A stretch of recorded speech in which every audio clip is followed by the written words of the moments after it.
सजना फगुनवा में असो आवतारे बलमा फगुनवा में कतनी सपना सजवले बानी मनवा में कतनी सपना सजवले बानी मनवा में असो आवतारे बलमा फगुनवा में ए सखी आवतारे सजना फगुनवा में असो आवतारे बलमा फगुनवा में असो आवतारे सजना फगुनवा में।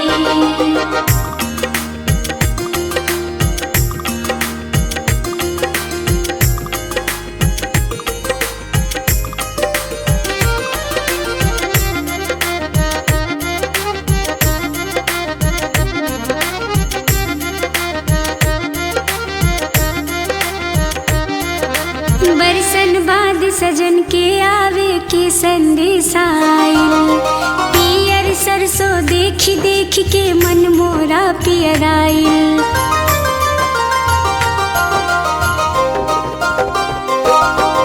बरसन बाद सजन के आवे के संदेश आइल पियर सरसों देखी देखी के मन मोरा पियराइल। अजबे सिहरन समा जाता तनवा में अजबे सिहरन समा जाता तनवा में असो आवतारे बलमा फगुनवा में असो आवतारे सजना फगुनवा में असो आवतारे बलमा फगुनवा में असो आवतारे सजना फगुनवा में।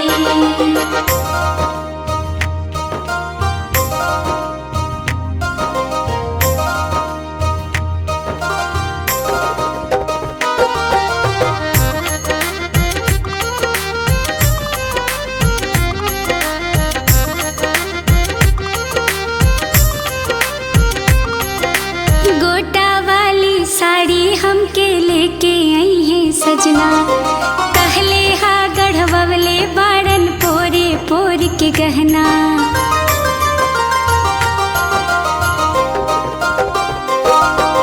गोटा वाली साड़ी हमके लेके आई है सजना